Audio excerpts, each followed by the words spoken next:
Workshop নিয়ে আমি super excited. কারণ আমি আসলে এর আগেও বলেছি যে, এই যে এআইটা, এই এআইটা কিন্তু আসলে নন টেকনিক্যাল লোকজনের জন্য কিন্তু একটা আশীর্বাদ।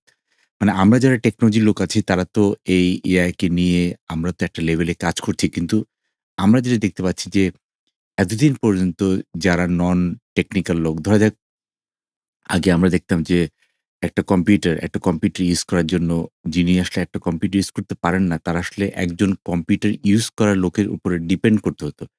কিন্তু computer has become like ubiquitous equipment বা একটা mobile phone. Everybody can use mobile phone. So technology has also become something like that যে এআই অলসো এমন একটা জিনিস হয়ে গেছে যে এআই কে আসলে সবাই ইউজ করতে পারবে। তো সেজন্যই কিন্তু আমরা আসলে আজকে এআই নিয়ে কথা বলছি।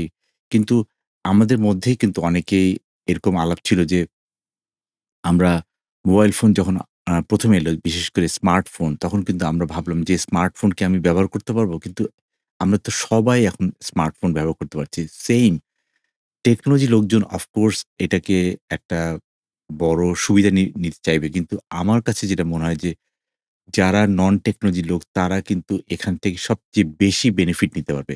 এবং সেটাই কিন্তু আসলে এই যে ওয়ার্কশপ, সেই ওয়ার্কশপের জন্য কিন্তু I am spending kind of like um আমি প্রায় এ পর্যন্ত 100 আওয়ার্স I spent যে কিভাবে এই জিনিসটা কাজ করানো যায়। তো আমি আসলে আপনাদের জন্য enterprise AI automation using small LM এটার একটা ডকুমেন্টেশন দিয়েছি যে আসলে আমরা আগে আসলে আমরা কিভাবে কাজ করতাম এবং সেই কাজগুলো ধরা যাক আগে আমরা কি করতাম যে একটা নন টেকনিক্যাল মানুষ আমরা কিন্তু ১ম এই একটা কাজ মানে টেকনিক্যাল কাজের জন্য আমাদেরকে আইটি টিমের কাছে যেতে হতো। আইটি টিম আমাকে বলত যে, "ঠিক আছে এখন না ৩ মাস পর" বা এরকম।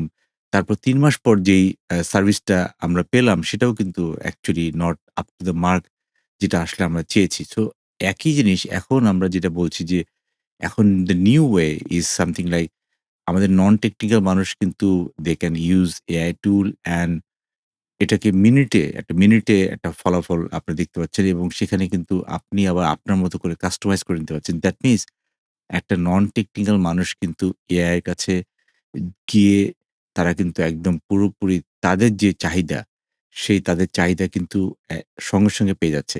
আর সবচেয়ে বড় যে জিনিসটা আসলে আমরা সবসময় দেখছি যে আমাকে অনেকে বলছে যে আমাকে পাইথন জানতে হবে কিনা বা আমাকে এটা যে জানতে হবে কিনা।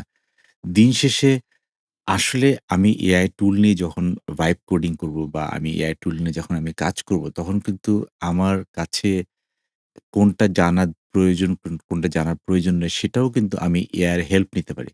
কারণ ধরা যাক আমাদের যেকোনো টুলে বিশেষ করে যেকোনো এআই এডিটরে there is a plan mode মানে before even you start anything, before even you start anything, go to plan mode and say, "I want to do this."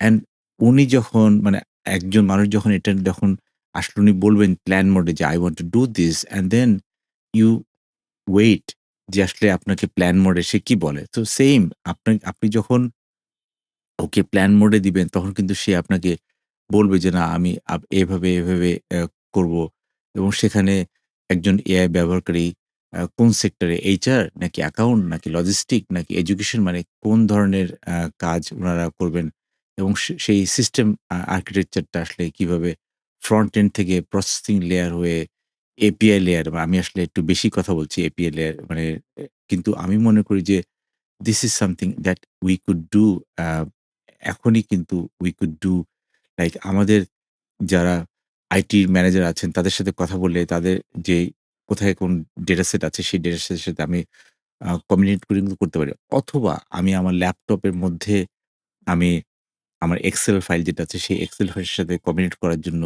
সামনে আমি একটা ফ্রন্ট এন্ড তৈরি করলাম।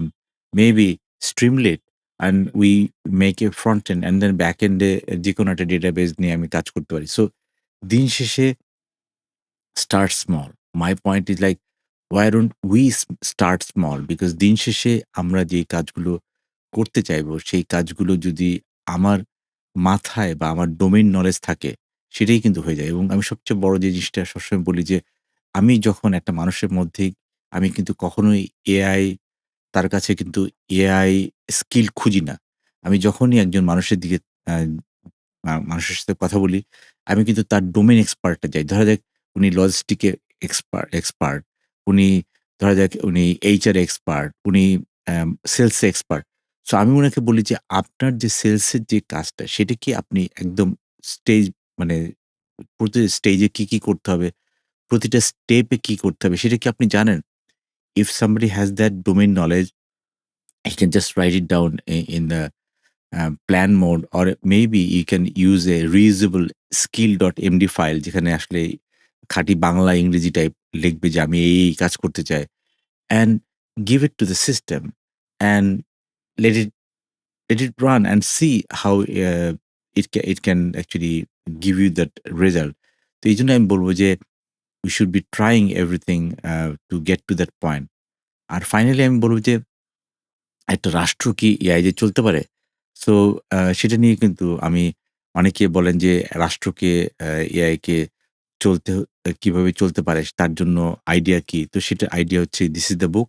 Of course you have seen this book. এটা এখন একটা text বইয়ের মতো হতে পারে। অনেকে বলতে পারে যে, "No, no, I don't like text book. I want to read গল্পের বই। গল্পের একটা উপন্যাস পড়তে পারি।" সো দিস ইস দ্য উপন্যাস where all the technology all the technology here written is do exist in the world, and some of the technology do exist in Bangladesh. So my point is like যদি technology যদি থাকে তাহলে আমরা কেন এটাকে use করতে পারছি না?